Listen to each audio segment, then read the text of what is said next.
Hello everyone, myself Sagar M. Makwana, lecturer in Mechanical Engineering Department, Vallabh Buddhi Polytechnic, Navsari. Today we are going to learn topic wear reduction methods. આજે આપણે ઘસારો ઘટાડવાની રીતો સમજીશું. Okay, તો કઈ કઈ wear reduction method છે? First, improved lubrication. First is improved lubrication, વધુ સારું lubrication. Second, increasing the surface hardness of the part, પાર્ટની સપાટીની હાર્ડનેસનો વધારો. Third, improving the surface finishing, okay, સારું સપાટી finishing. Fourth, proper surface treatment or surface coating, યોગ્ય સપાટી ટ્રીટમેન્ટ અથવા surface coating. Next, protection of surface against ingress of dirt, dust and metal particles, કચરા ધૂળ સામે સપાટી રક્ષણ. Next, maintenance of proper clearances, maintenance of proper clearance, યોગ્ય clearance. Next, preventing the overloading, overloading અટકાવો. And last, controlled atmosphere, સારું વાતાવરણ. તો આટલી વિયર રિડક્શન મેથડ આપણે શીખીશું વન બાય વન. સો શરૂઆત કરીએ. First, improved lubrications. સારું લુબ્રિકેશન કરવાથી ઘસારો ઘટે છે. To lubricate the parts with correct grades of oil and grease is called improved લુબ્રિકેશન્સ.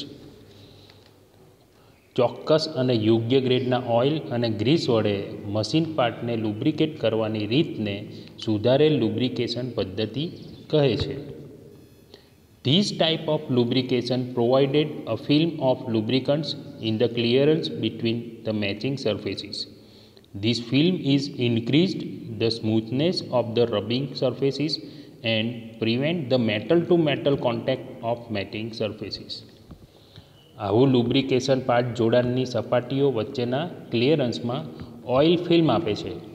આ ફિલ્મ પાર્ટ સપાટી પર ચોંટી જઈને સપાટીનું લીસાપણું વધારે છે અને જોડાયેલા પાર્ટ્સની સપાટીઓનો ધાતુથી ધાતુનો સંપર્ક થતો અટકાવે છે. આનાથી શું થશે? સપાટીઓનો ઘસારો ઘટે છે.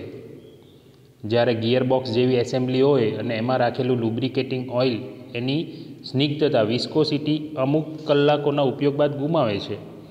વપરાયેલા લુબ્રિકેટિંગ ઓઇલમાં ઘસારાને લીધે ઉત્પન્ન થતા ધાતુના રજકણો, ધૂળના રજકણો, પાણી વગેરે અશુદ્ધિઓ જમા થઈ જાય છે અને રાસાયણિક અને ભૌતિક ગુણધર્મો બદલાઈ જાય છે. ત્યારે લુબ્રિકેશન માટે જોઈતી ઓઇલ ફિલ્મની જાડાઈ આપી શકશે નહીં.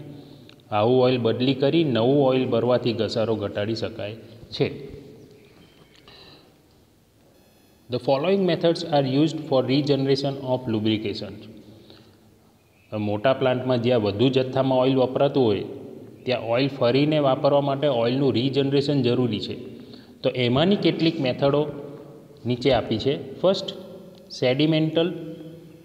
Second, centrifugal separation. Third, filtering. Fourth, water rinsing and fifth is distillation. રીજનરેશનથી ઓઇલની વિસ્કોસિટી અને શુદ્ધતા વધે છે. તેથી ઓઇલ ફિલ્મની જાડાઈ જળવાઈ રહે છે અને સારું લુબ્રિકેશન થાય છે. ઓકે, તો આ છે improved lubrication. Next method is increasing surface hardness of the parts. પાર્ટ્સની સપાટીની હાર્ડનેસનો વધારો. Wear of hard surface is taking place less in comparison to soft surfaces. If the hardness of the part is as per the load carried by the part and also considering its wear, then with reduced wear and tear part can be used. Shaft bearing, guideway are heat treated to increase their surface hardness, then its wear is reduced.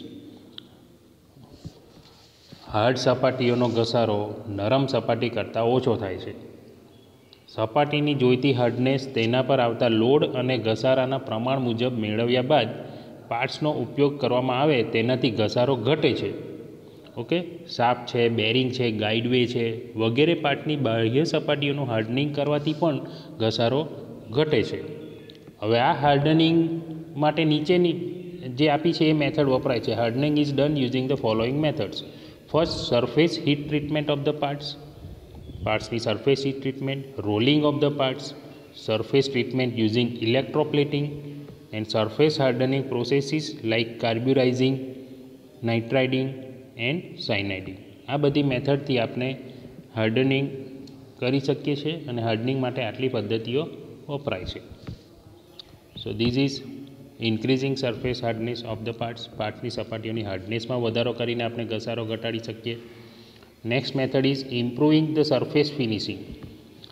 સારું સપાટી finishing, we know surface finish is the measure to show the standard of machining of the part surfaces. By reducing the surface roughness, the surface finishing of the parts increases. Surface finishing શું છે? એ પાર્ટ્સની સપાટીના મશીનિંગના ધોરણે દર્શાવતું એક પરિણામ છે। સપાટીઓનું ખરબચડાપણું ઓછું કરવાથી સરફેસ ફિનિશિંગ વધે છે। Surface becomes smooth when surfaces of the parts are machined, then straight or circular layers of varied depth are generated, which cannot be seen by the naked eyes. Improved surface finishing produces smooth surfaces by reducing the depth of generators. When surface is smooth, then the frictional force developed is less than the rough surface. The reduction in friction results due to improved surface finishing. Thus, less wear takes place and the service life of the part is increased. સપાટીઓ એક તો smooth થાય છે સારા ફિનિશિંગથી।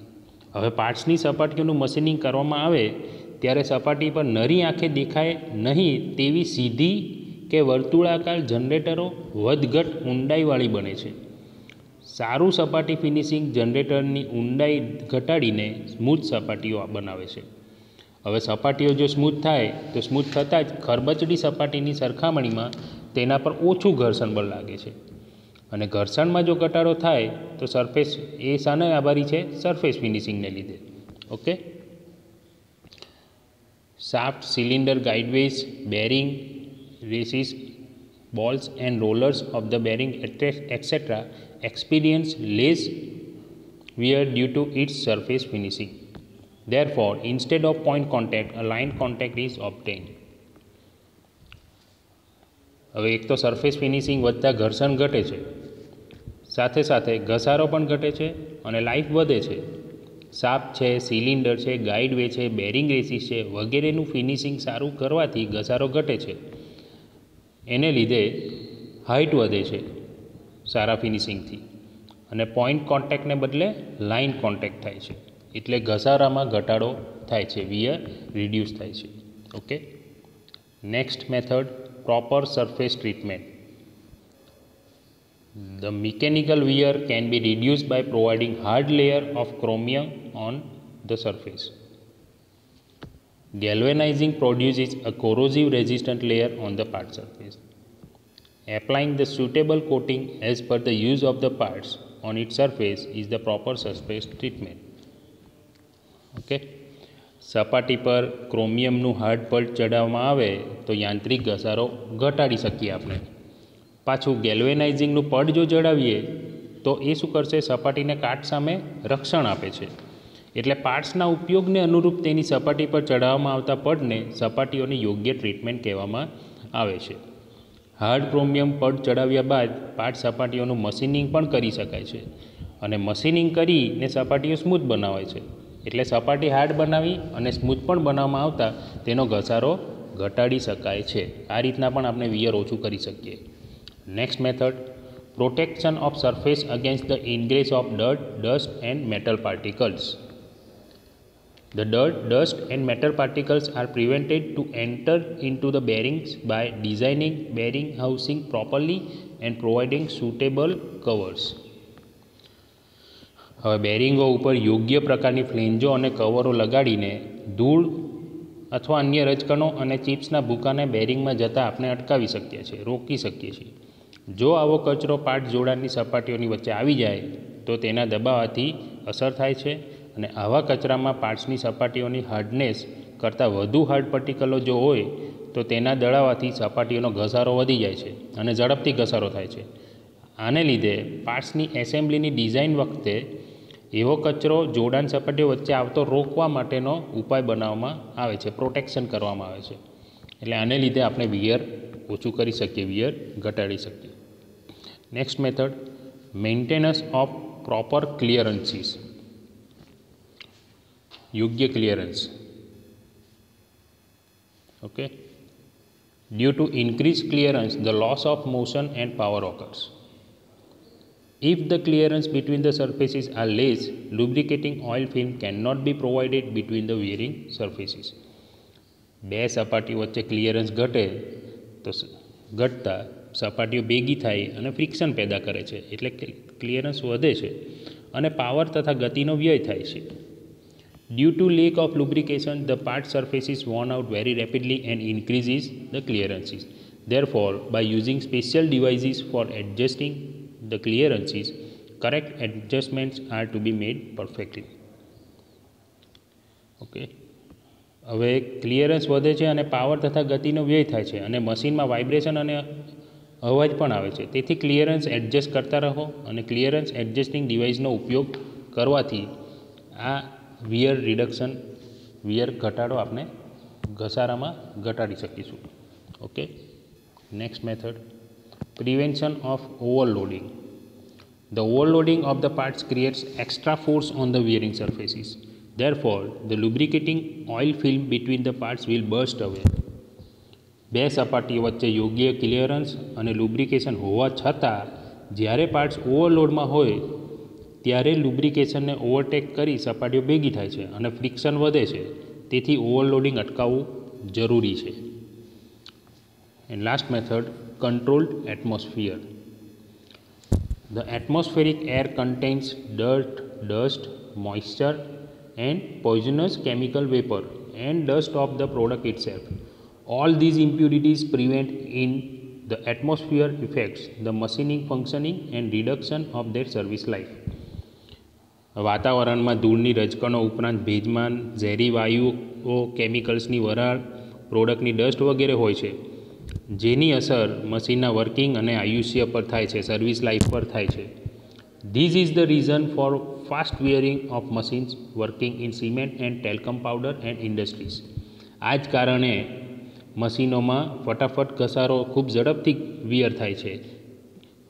Cement company હોય કે talcum powder હોય ને એ industry છે એમાં વિયર વધારે થાય છે આ રીઝનને લીધે. ઓકે.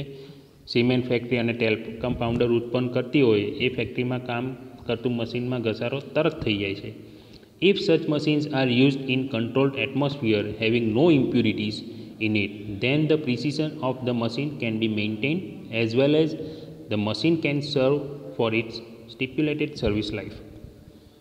એટલે આ ઇન્ડસ્ટ્રીમાં જો મશીનને આવા વાતાવરણથી દૂર રાખવામાં આવે અને એર કન્ડિશન જગ્યામાં રાખી કામ લેવાય તો એક તો તેની સર્વિસ લાઈફ વધે છે, પ્રિસિશન્સ વધે છે, ચોકસાઈ જળવાઈ રહે છે. Okay. Other care exercise can also reduce the wear.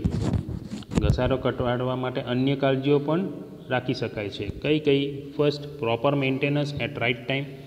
ચોક્કસ અને નિર્ધારિત સમયે મેન્ટેનન્સ કરો, નિભાવ કાર્ય કરો. Next, the adjustments of varied clearance at time to time. પાર્ટ્સની જોડાણ સપાટીઓ વચ્ચેના બદલાયેલા ક્લિયરન્સને વખતો વખત એડજસ્ટમેન્ટ કરીને નિયમિત કરવામાં આવે તો ઘસારો ઘટે છે. Proper planning and implementation of preventive maintenance. અટકાવ નિભાવ કામગીરીનું યોગ્ય આયોજન અને અમલ કરો. And last, controlling the preventive maintenance activities properly. અટકાવ નિભાવ કામગીરીનું પૂરતું નિયંત્રણ કરો, કંટ્રોલિંગ કરો. ઓકે. તો આ રીતના આપણે ઘસારો ઘટાડી શકીએ છીએ. સો આટલી મેથડ, વિયર રિડક્શન મેથડ આજે આપણે શીખ્યા. I hope you understand all these methods. બધી મેથડ તમને ખ્યાલ આવી ગઈ હશે એવી હું આશા રાખું છું. અને જો તમને કોઈ પણ ક્વેરી હોય તો તમે એની ટાઈમ મને પૂછી શકો છો. ઓકે. Thank you.